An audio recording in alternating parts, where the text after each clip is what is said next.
I just wanna make sure I have everything around me here. Got it? Yeah. Wait, remember your buttons? You got the buttons down? Yeah, I got the buttons. Which was Joe Camp. Tell me Joe Camp. That's Quinn. That's Quinn Camp. No. That's me Camp. Orange is me, pink is you, yellow is wide shot. There it is. I don't think we're gonna use blue. Are we gonna use blue? We're not I using don't blue. think Blue's so. for guest. Blue's for guest. Yeah, blue's for guest. You know what? While I'm at it, I'm putting that in. Show me Joe Camp pans to Quinn. No, that is not Joe Camp. Okay. We're never for gonna everyone start listening, I'm still not good with the buttons and We're the new getting setup. used to the Yeah, we're still video. getting used to it. You're gonna have to hang with us as Yeah. we're working through the kinks, but we'll get there. We will get there. It will be much more polished as the weeks continue to go on. Exactly. But here, so do you want to? We're good to start. Yeah, let's do it. Let's All start right. it. All right. We're officially starting in 5, 4, 3, 2, 1, and let's go. Welcome back. We everyone. are back. We're back, man. And We're back. It feels good to be back. It really does. It really does. It feels really good to be back. Sports Talk on Elm Street. Yes, sir. Joe Elms, Quinn Richards back with you. And it's weird because over the course of the past few months, I feel like everything has changed, A but lot also has changed. it's weird because I feel everything has changed, but also nothing has changed. Here's what I mean by that. Everything has changed because now I want to doing some explaining here. We are working for the Hoosier Network now, not WIUX like we did last year. And now we have this new setup. We're doing it both video and audio, which is a super exciting part, something I'm really looking forward to, something we're both really looking forward to. And what we're gonna do is it's gonna go on Spotify, it's gonna go on YouTube, and it's now a legit podcast. It will be watchable. It will be viewable on both of those platforms. And you can listen on Spotify, watch it on YouTube, whatever it is, whatever you want to do, it can be done. And the beauty of this, obviously, is that if you couldn't catch us back last year when we were doing it at, was it 9 a.m.? 9:30? Yeah, or some it was Whatever like we were doing it it- rotated between it rotated between a few times, the but- afternoon and the morning. Back then, you couldn't really catch us if you didn't make it to the live. But Mm-hmm. now with this new format, if you are not available during the live or even during the day, I mean, you're always going to be able to tune into the show, which is going to be perfect. Yeah. It'll be, I think, a lot easier to find, a lot easier to access.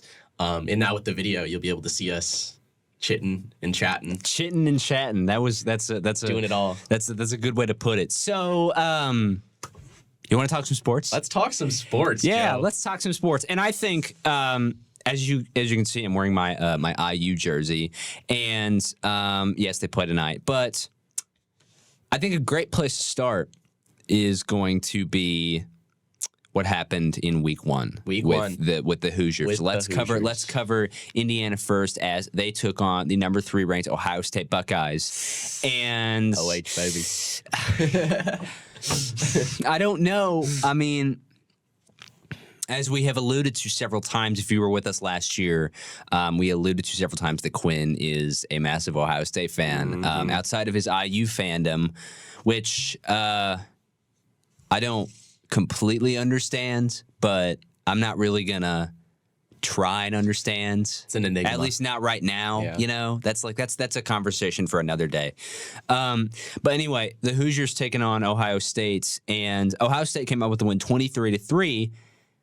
However, there's lots to talk about in this game. Let's unpack. Quinn, let me start with you. So for the Buckeyes, obviously their offense was not, I don't think it was as good as advertised. Would you agree? Oh, 100%, I would agree. I mean, quarterback Kyle McCord, who got the bulk of the playing time on offense out there leading the team, he looked very, I thought he looked kind of just out of sync, not really in tune with his receivers. The chemistry was lacking a little bit, I would say. He just looked he looked kind of Flustered, almost? Yeah, he looked kind of flustered. He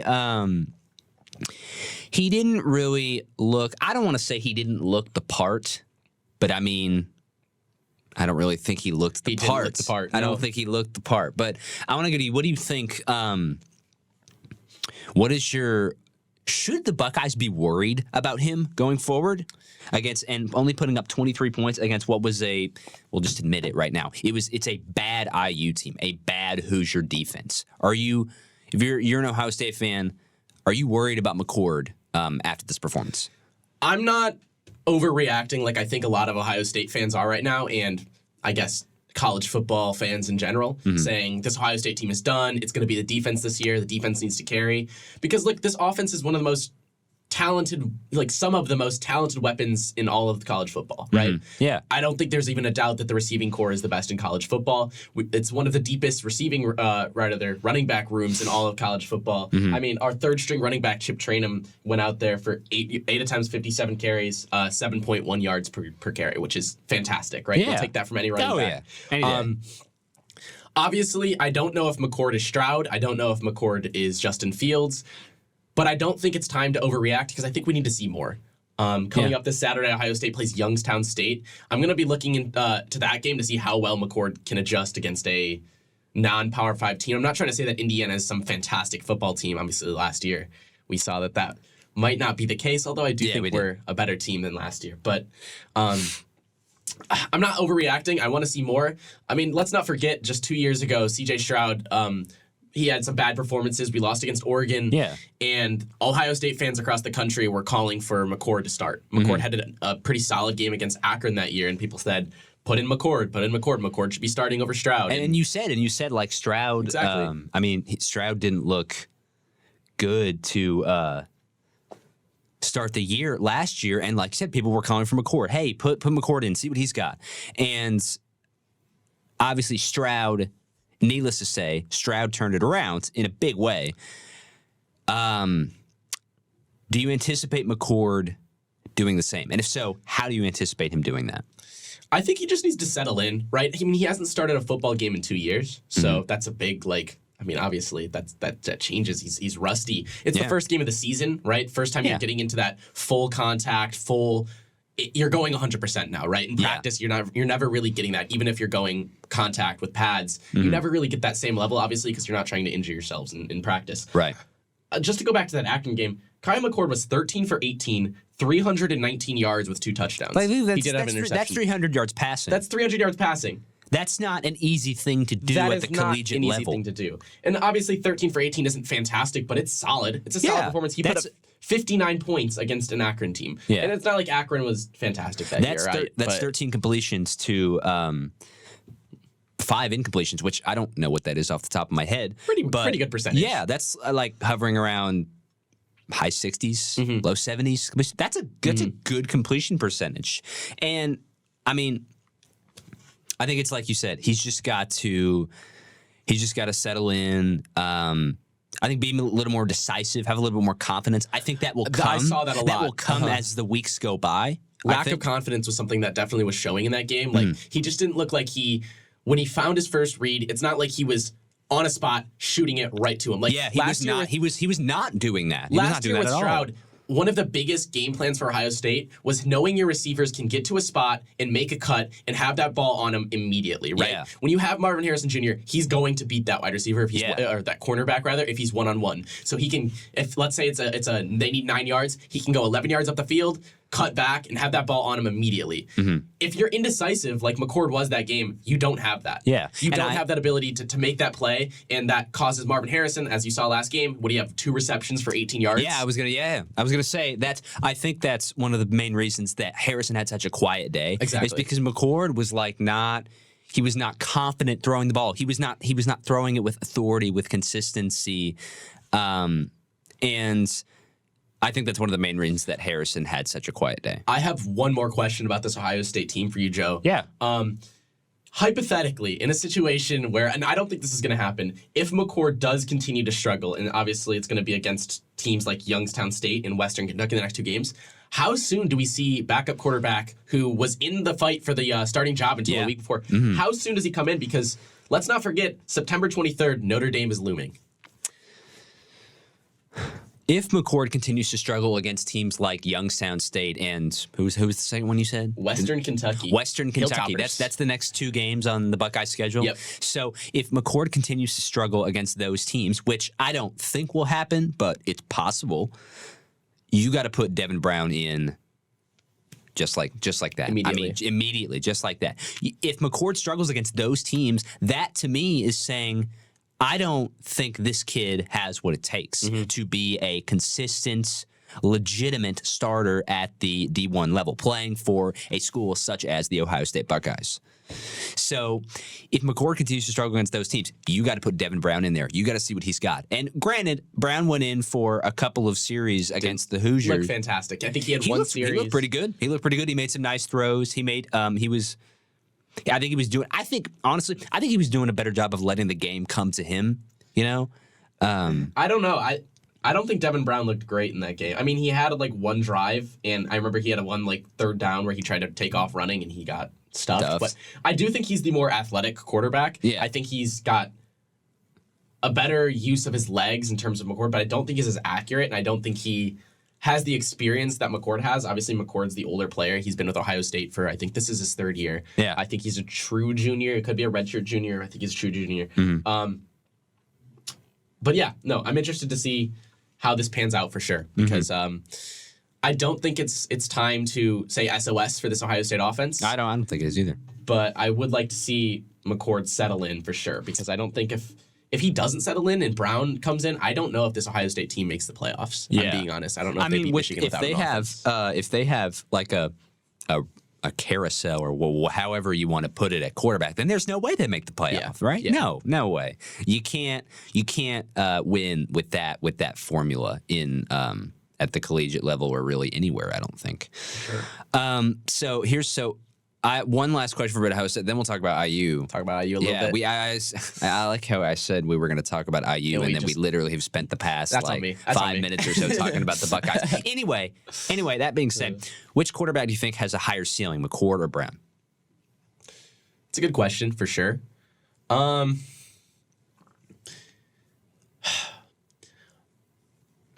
Ultimately, I will say McCord. I'm going to say McCord because I think Devin Brown's accuracy is going to limit him.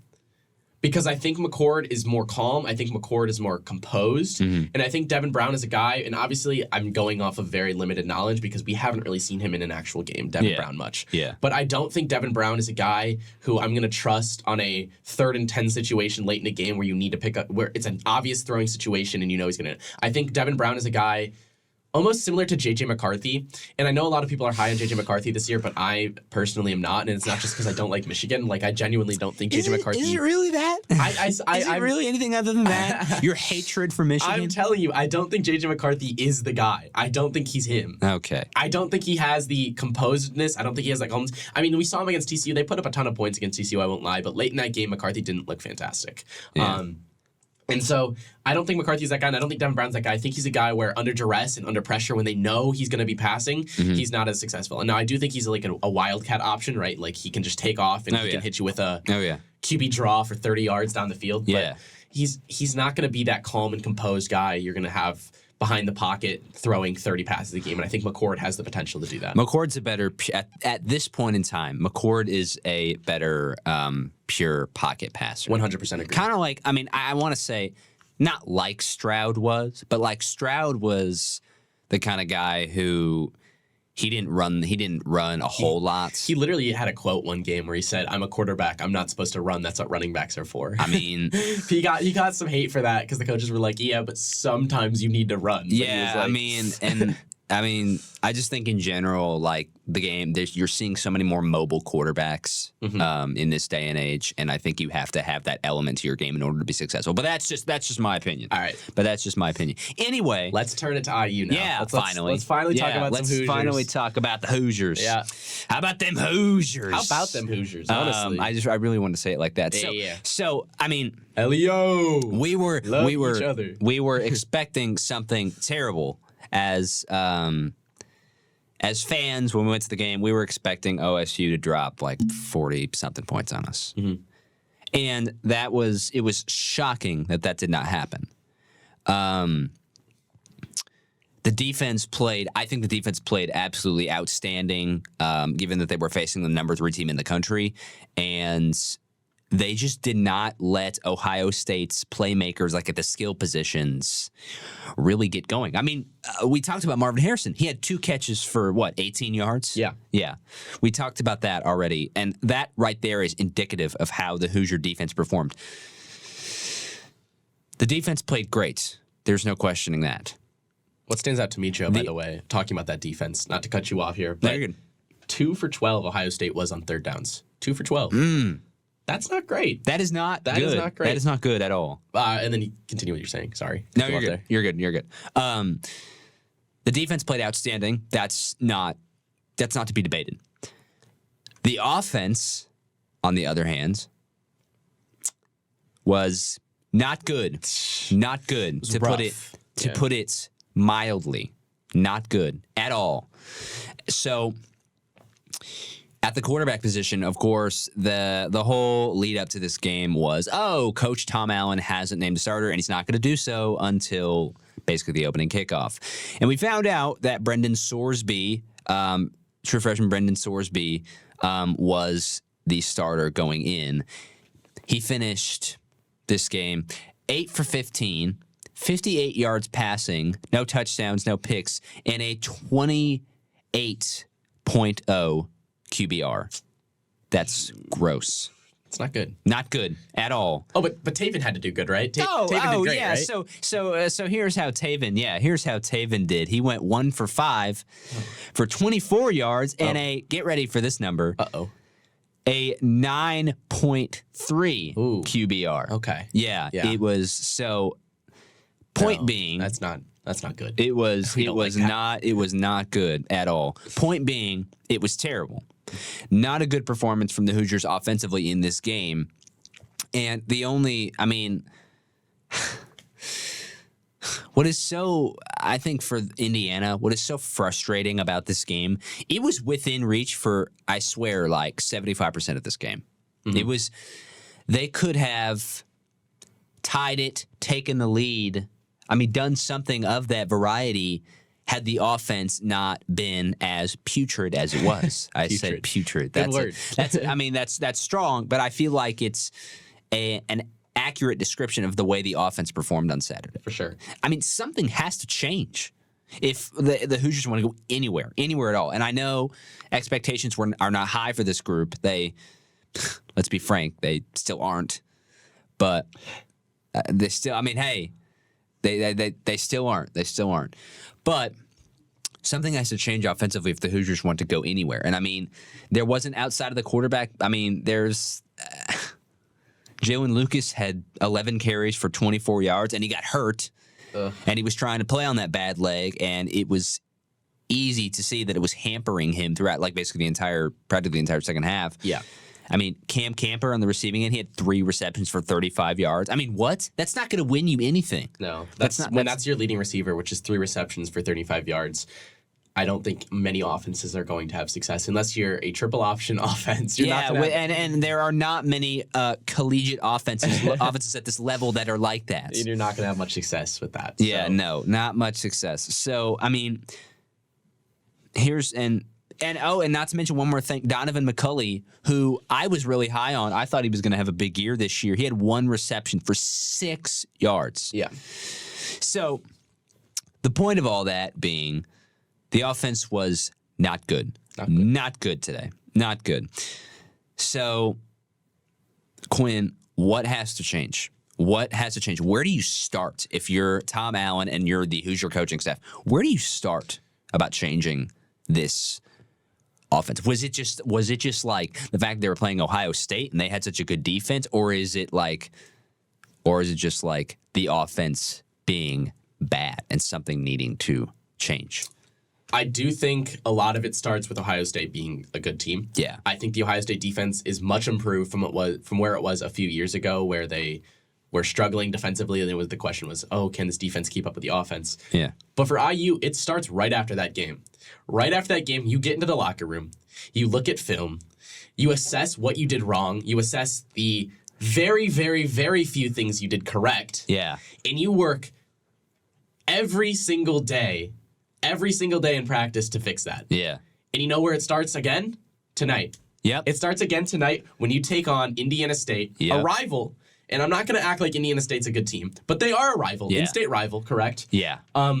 Might be some bad blood from those Indiana State players because a lot of those players were not drafted by IU. It's not like it's like, oh, I wanted to go play football at IU, but a lot of them probably grew up IU fans. If we're going to be honest. And then them like not being offered a spot on the team to play. Like, oh, all right, we'll go to Indiana State, and now it's like, oh, you said no, and I think you're right. There's going to be some bad blood, like at least a little between those. Between the IU players and the Indiana State players. And if Indiana wants to prove to their fans that they actually have a chance at winning some games and winning some conference games. I'm not talking about beating Indiana State. I'm talking about actually winning conference games and fighting to make a bowl game, because that's honestly our goal right now. Yeah. Our goal is not to fight for the Big Ten championship. Our goal is to try to edge into a bowl game. Try to make it to a bowl game. And that's, I think, a clear goal that the team has right now. If you want to give fans a hope that you can actually do that, you need to drop at least 45 points tonight. Yeah. And I don't think that's without a doubt. You need to show that this offense can actually score the football, because last year they couldn't, right? They couldn't. Last year they couldn't. They could not. And as a result, they did not win many games, right? They won against. I think they went like 4-8 or something. It was bad. There were a couple of. I mean, the biggest surprise, I think, to me was that game towards the end of the year against Michigan State. That overtime game. I did not expect them to win that game. Yeah. It was a great win, don't get me wrong, but the offense was. Let's be frank. It was bad last year. It looked awful in the opener, and something's gotta change. I will ask you this: what do you think the key is? Because I have in mind one key to this offense. What do you think the key is to the offense? What opens the door for the offense to actually have success? One player, his name is Jalen Lucas. Okay. I know he got hurt, and that was a big reason that he was not nearly as effective as he probably could have been in the Ohio State game.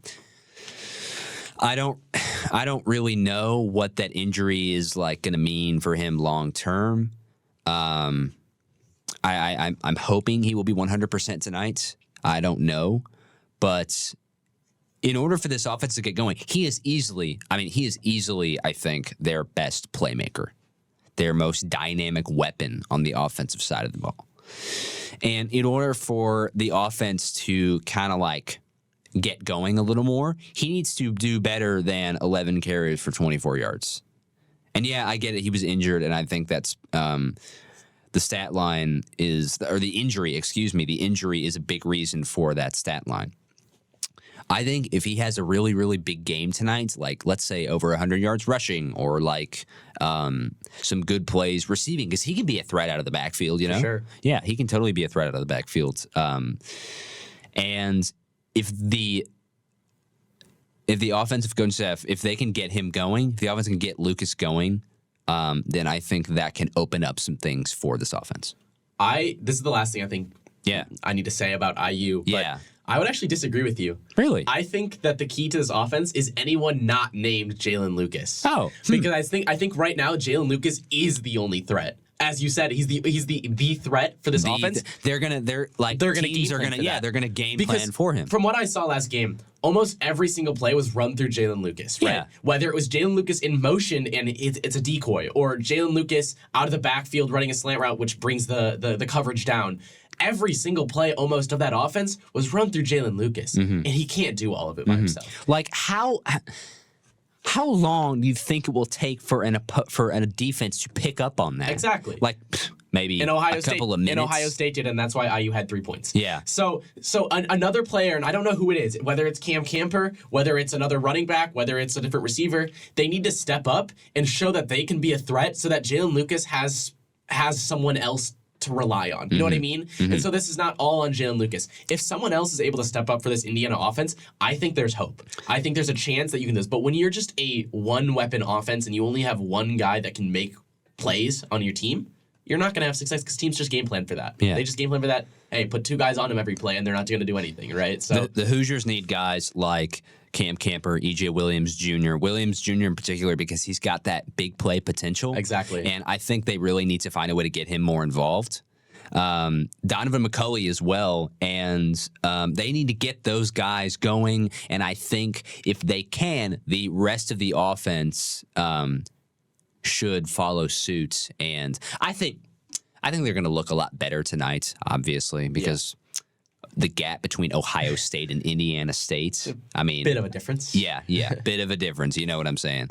But we're gonna have to keep an eye on tonight and the offense and how they perform, and I think and perhaps most importantly, how the quarterbacks perform, because I don't know about you, but I still don't really have an answer for who I think is going to be the long-term starter for this team. I don't either. I don't either.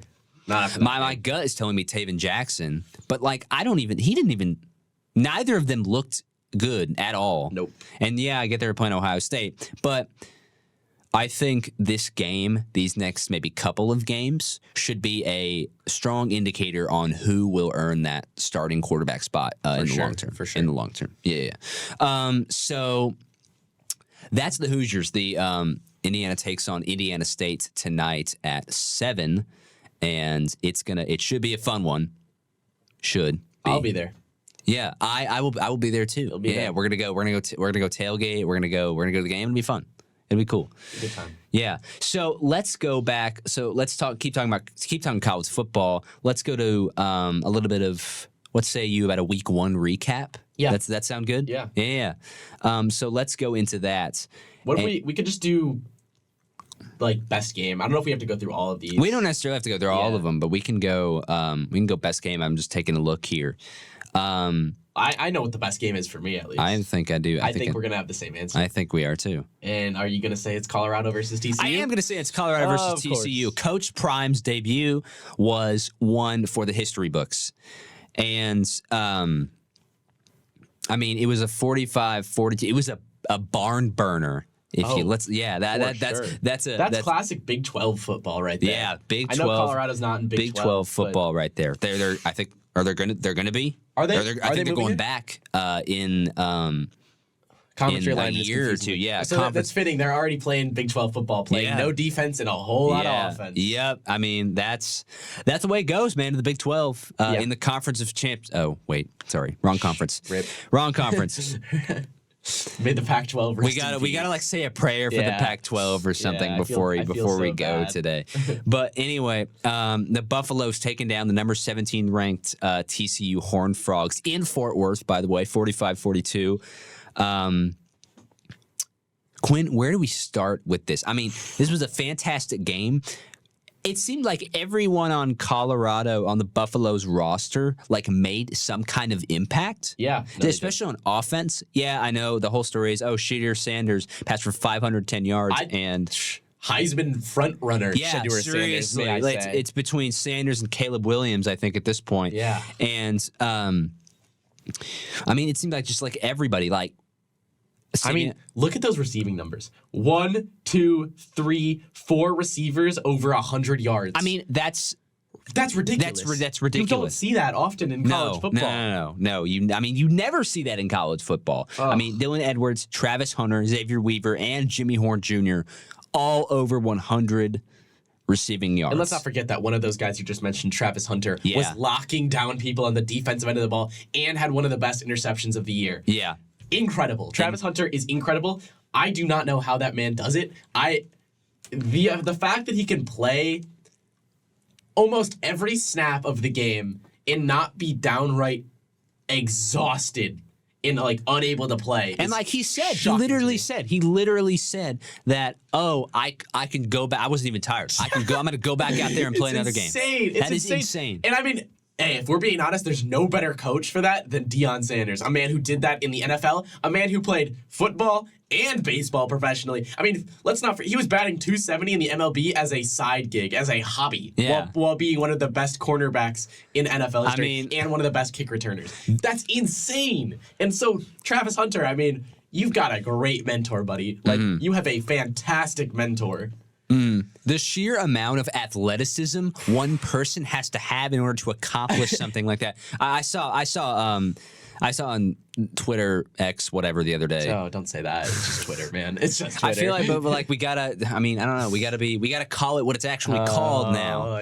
It's not fair. Whatever. I don't like it. Anyway, I saw it on that particular social media platform that Hunter did. Travis. I saw someone put that Travis Hunter is doing the football equivalent of what Shohei Ohtani is doing in baseball. I'm not sure I would go. I don't know if I would go that far because keep in mind it's been one game. True. If he keeps this up consistently, then yeah, okay. Yeah, okay. I could see that as a viable comparison. But I mean, we cannot overstate just how ridiculous Travis Hunter, what he did last weekend was, and what he'll probably do again this weekend, to be honest, when the Buffaloes have their first home game of the Deion Sanders era, taking on the Nebraska Cornhuskers, which I might talk about them a little bit in a second because they found another Nebraska way to lose a game. But sad. But it's a pretty tough scene for the Cornhuskers, for Huskers fans. Yeah. I personally know one that's might be the only one, probably. The only. I only know one Huskers fan, and like she's probably, I don't know. I can't even. I don't even want to know like what that team. I don't really want to know what it's like rooting for Nebraska. I mean, it's crazy. Anyway. But that's what week 2 looks like for Colorado. Yeah. I think the games I wanted to get to were actually the games that were not on Saturday, but one of which on Sunday being Florida State versus LSU. Yeah. I mean, aside from Colorado, of any team that proved themselves in week 1, Florida State looked fantastic. They looked amazing. I was watching it with our good friend John, huge Florida State fan. Yeah. He was elated. After that first half, the first half was shaky, but after that first half, Florida State, they honestly looked to me. I mean, and I don't know how good LSU is going to be this year, but if you are saying that LSU is going, I mean, they were ranked number 5, correct? Yeah, they had a ton of preseason hype going into the year. LSU's actually the number 5 team in the country. Florida State was fantastic. And, I mean, they looked great. I don't really think LSU was the number 5 team in the country. I would agree. Like, when I watched them play, and I watched, more specifically, when I watched Jaden Daniels play, I was not convinced. I was not. He was like, he didn't look like... bad decisions early on, yeah, for sure. A lot of bad decisions. He didn't look like he had justified all the hype he had gotten over the offseason. Like, he looked, I'll admit, he looked good at the end of last season. Yeah. And he got a ton of hype in the offseason as a result.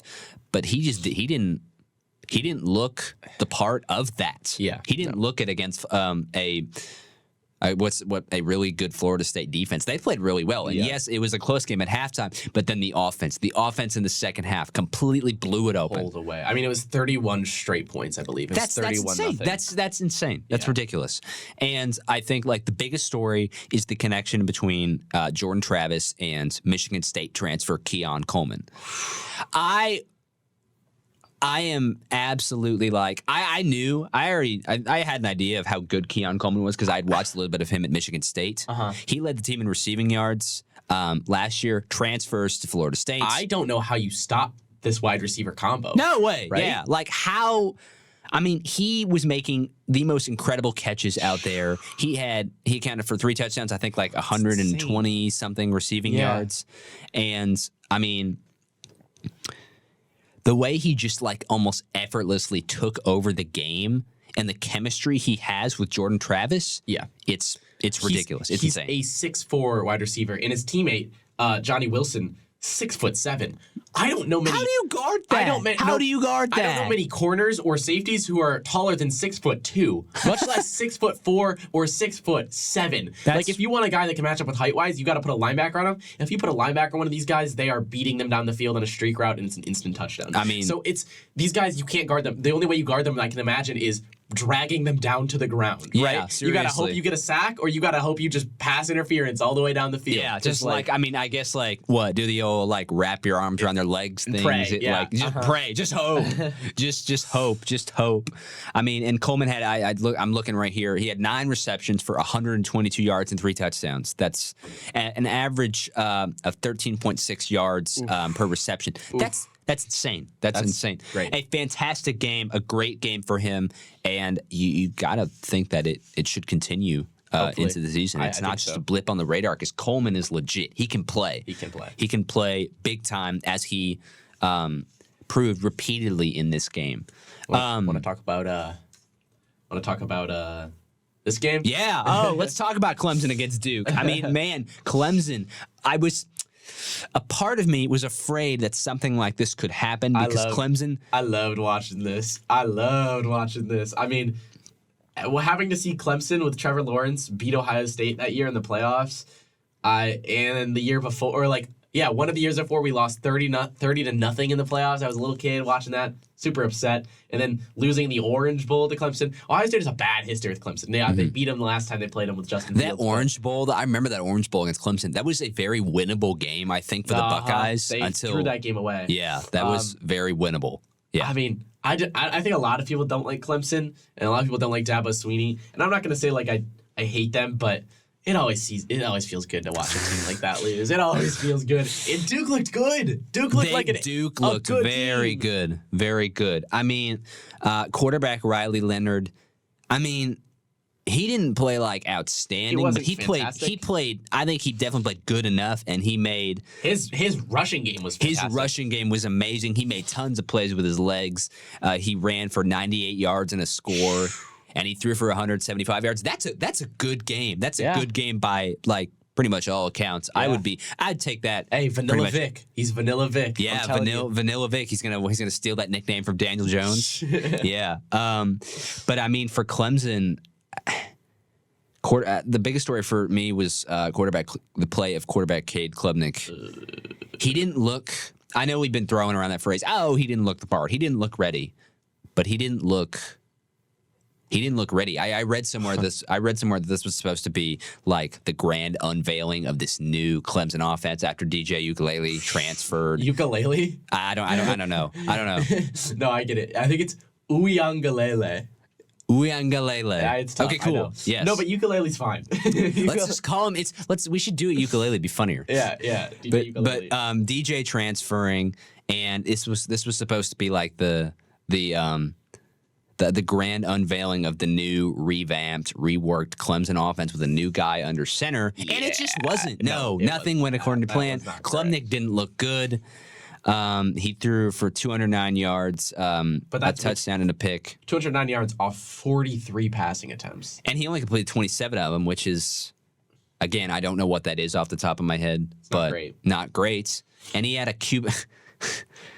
He had a QBR of 27.9. Yeah. Leonard, on the other hand, had a QBR of 85.4, which you can probably guess. I mean, which one Clemson had two very costly fumbles that game as well. Two fumbles in the red zone, I believe. Yeah. So, I mean, when you're doing things like that, and you're turning it over in the red zone, that's just not a recipe for success. I don't think Clemson. I think Duke was the worst team in this game. I don't think Clemson is a worse team than Duke overall. Yeah. However, Clemson has more talent. You can't make mistakes like that and expect to win a football game. And sure enough, Duke won 28-7. It wasn't even close. I got to give so much credit to Duke. Whenever Clemson made a mistake, they pounced in a big way. It was every time. It's something that I keep an eye on. It's always when a team gets turnover, can you capitalize? And it's not always that you can't always do that. But the Blue Devils, they did it practically every time. And that's what you got to do to beat a team like Clemson and to beat a coach like Dabo Swinney. You have to capitalize off their mistakes. And Duke did a masterful job of that. I was thoroughly impressed by the way they played. But that was Clemson's nightmare Monday night, and Duke getting a statement win. You don't think? Okay, here's one for you. Yeah. Or actually, do you think? Let me rephrase it from what I originally had. Do you think Duke has a chance to be a top 25 team consistently going forward? I will say yes, just because of the quarterback run of Riley Leonard. Yeah. Because I feel like that's a weapon that we've seen time and time again is a recipe for success against better teams. Mm-hmm. I know, being an Ohio State fan in the past, Ohio State always tends to have trouble. Even though we have a ton of talent, and they've had a ton of talent on that roster on defense, the quarterback run is always a facet that it's just hard to stop. Mm-hmm. It's hard to stop a quarterback who can use his legs, escape the pocket, and make plays when there's no plays that should be able to be made. Mm-hmm. So because of that, I do think Duke has a potential. I don't know if Duke is going to be in a position playing a bunch of top 25 teams because of the conference they're in. I don't think the ACC is one of the more powerful conferences in college football. Yeah, like it's fine, but it's not like it's not the SEC. And ultimately, the biggest game on their schedule is going to be that Florida State game. And I don't think Duke is going to have much success with the way Florida State looked. Yeah. This past weekend, I don't see Duke coming out on top. I don't see Duke even competing in that game right now. I mean, we could very well be wrong, but yeah. Where remind me again, where's the game being played? The Duke Florida State game. Yeah. I could take a look. Is it in Durham or Tallahassee? Check. It's in Tallahassee. So that is not. It's another factor not on the Blue Devils side. One of the more hostile environments you can play in college football. For sure. Yeah, for sure. That place is insane. Mm-hmm. So. Or we'll look to week 2, maybe? Yeah, let's take a look at week 2. That was a kind of like little basic rundown of week 1. Let's take a look at week 2. What if we could do one of each of us pick a game to watch. You can go first. Okay. All right, let me take a look here at week 2. Okay, there are a couple of ones in the early slate that I have my eye on. But I'll go with, I think you're probably going to agree with me on this one. Yeah.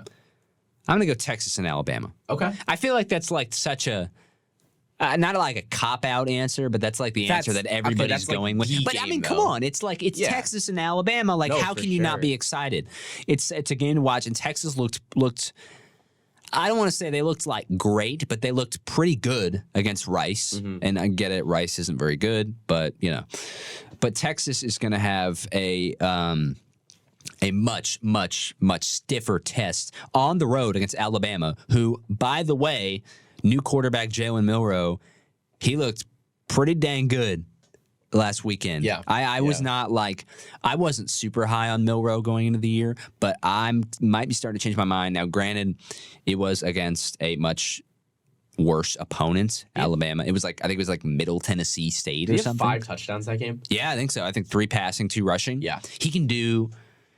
He's one of those guys who can really just do it all. And I think he's very underrated right now. I agree. I'm pretty high on him. I agree. I don't know if he's going to be competing for the Heisman, but I do think he's going to be a very solid quarterback. I think he's going to be maybe like Mac Jones almost, where it's a guy who can be calm, like play the game through his own way, composed. I don't think he's like a guy who gets flustered very easily. Obviously, can't really say that because we haven't seen a lot. But we will definitely be able to see it after this game. Yeah, if he's legit or not, for sure.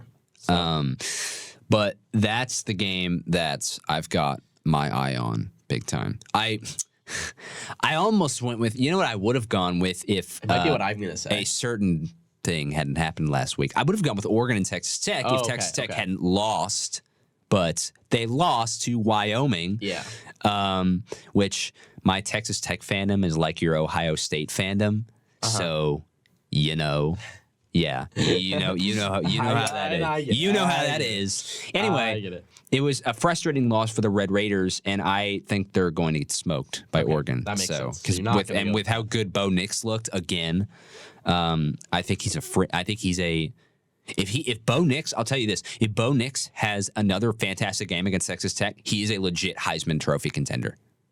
I agree with that, which is crazy to say because like Bo Nix has been in college football for like 7 years. Yeah, and he didn't have a very good tenure at Auburn, which is where he had always wanted to play. Yeah, and then I think it was just good for him to get away from that environment. For sure. And he's had so much more success in Eugene. All right.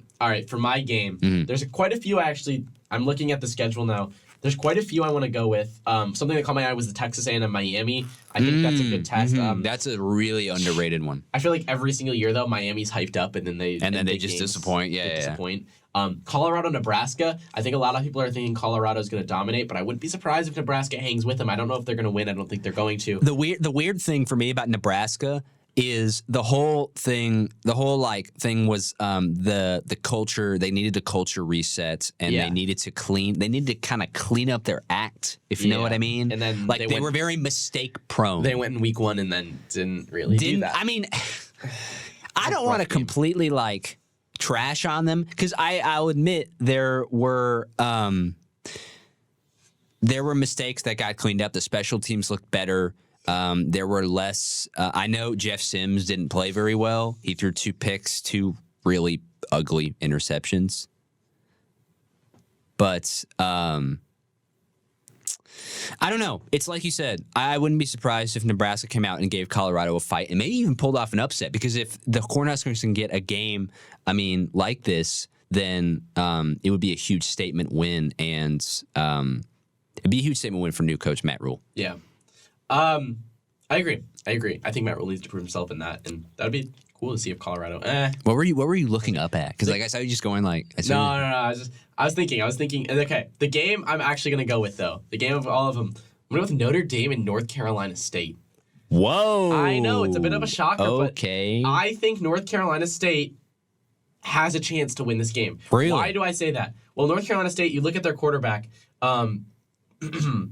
Sorry, North Carolina State's quarterback.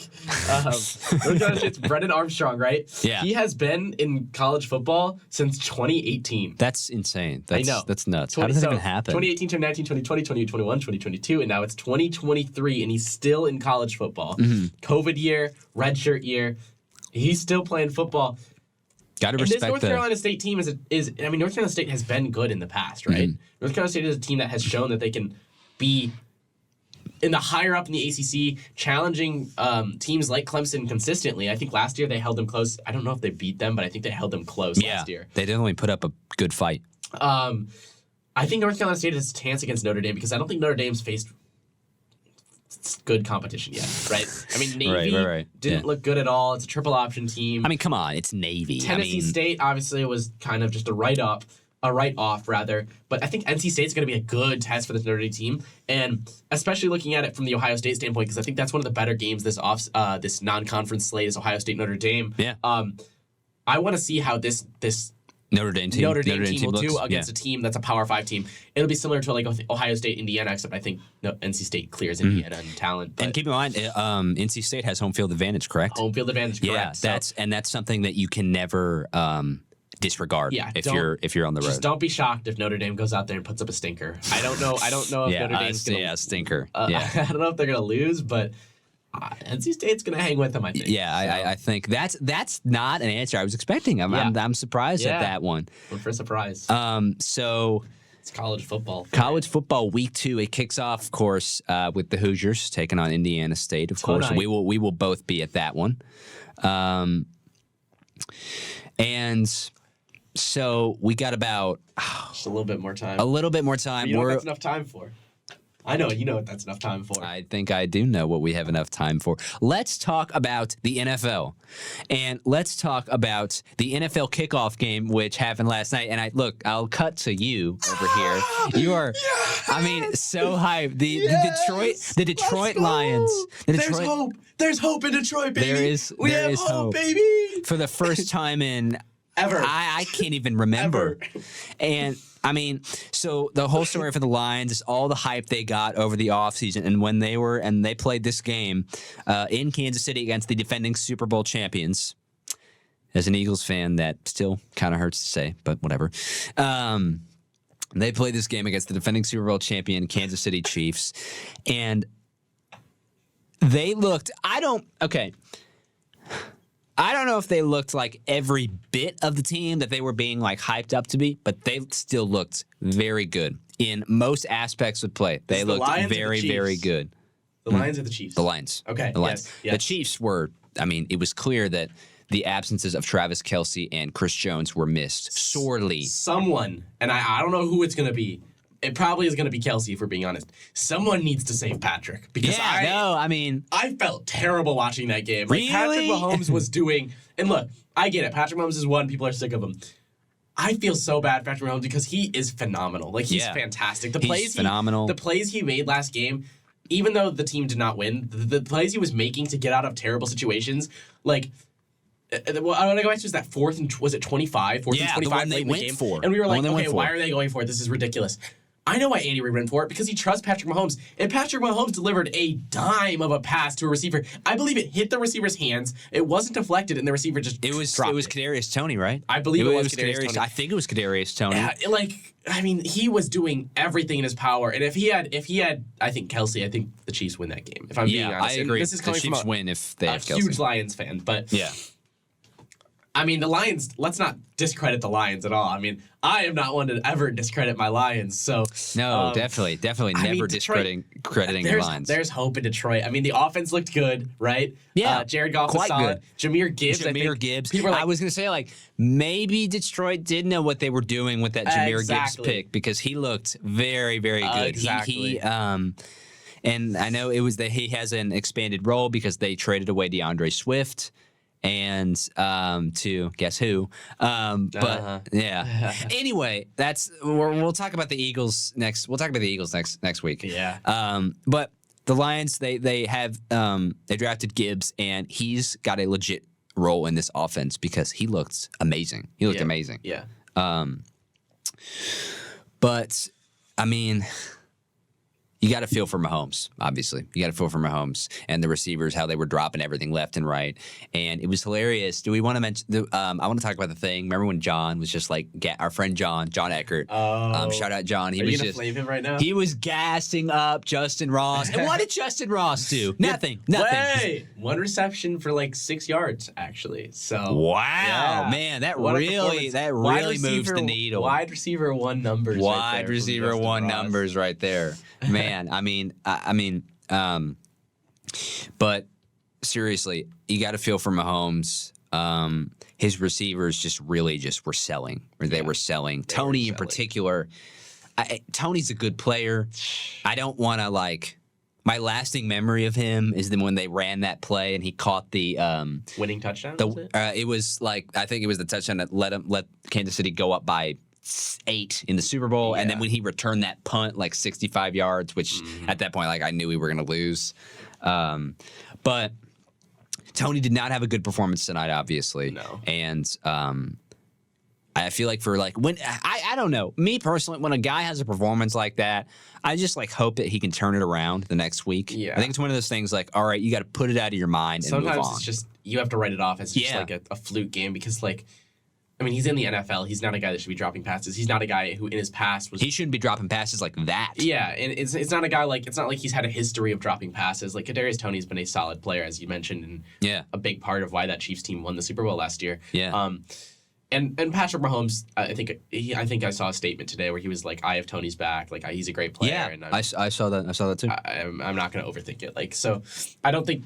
He's obviously not gonna get cut or anything. No, People, no way. People are overreacting a little too much. I think he'll settle in, but I mean, it's just you don't want to see that continue, obviously. And I don't think it's unfair to say that he was the reason the Chiefs sort of lost that game. I mean, if you make one of those catches, that's if you make that catch on 4th and 25, that's a first down. It's a first down, and they can win the game. And knowing the Chiefs, they go down the field and they win that game. Yeah. So, I mean. All credit to the Lions as well, though, because the Lions played great defense. Credit is due. The Lions played great defense. A lot of situations where, there was a play or a drive where the Chiefs had 2nd and 1 or 2nd and 2, and then they were stopped 3 plays in a row. Yeah. And they did not pick up the first down. Yeah. That's against a team like Kansas City. That's hard to do. That's really hard to do. Aiden Hutchinson looked great. The secondary looked fantastic. Mm-hmm. The linebackers were solid. All around, the defensive line was getting pressure. Mm-hmm. I don't know if they had any sacks or I didn't really see that, but I know they had a lot of QB pressures. I don't think they actually had a sack, but a lot of QB pressures. Mahomes was definitely feeling their presence, which led to some bad. There wasn't that many bad decisions from Mahomes. I can only think of one where he maybe threw it into double coverage in a 3rd and long situation. But, I think the interception wasn't necessarily on him. I think it was not on him. It was on. I think it was definitely on Kadarius Toney. Was it Toney? It was Toney. It bounced off Tony's hands, and then Brian Branch picked it off and returned it. The Lions didn't look fantastic, but they did what they needed to do to win that game. They played well enough to win the game. Exactly, and they played well enough to win the game. I am super hyped as a Lions fan because the schedule. The schedule only gets easier. When you're playing the defending Super Bowl champion, you don't face any other teams that are that difficult. And looking ahead, we were looking at the schedule last night after the game. Yeah. The Lions have potential to I think double-digit wins this season isn't even a stretch. Definitely potential. To say. It's not a stretch, I don't think. It's definitely potential. There's got to be a lot of things that go right for them. Yeah. That's needless to say. But it's certainly plausible, certainly possible for that to be a realistic outcome. When was the last time we said that about this franchise? We have never said it. It would have been back with Calvin Johnson. It honestly would have been back to Cal Johnson. I mean, there is a potential that the Lions can go out there and win a playoff game, Yeah. which would be insane. Yeah. Like, absolutely insane. Like, the Lions have not... We haven't won a playoff game since 1990s That's with Barry nuts. Sanders. That's and we nuts. have had a top 5, undisputed top 5 running back of all time and top 5 receiver of all time Yeah. with Barry Sanders and Calvin Johnson, respectively. And their entire careers, one playoff game.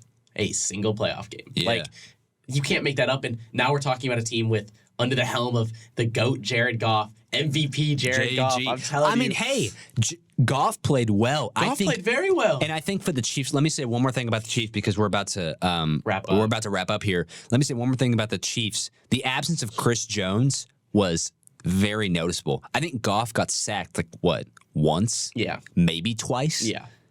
Like it was very, very noticeable how little pressure the Chiefs' defensive line. I'm not talking about the linebackers, the secondary, any of that.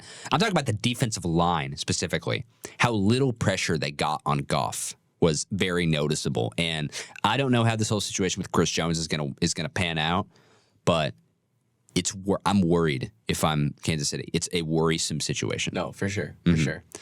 But I mean, That just about does it. yeah, that just about does it for this one. The first episode of the new semester, with this new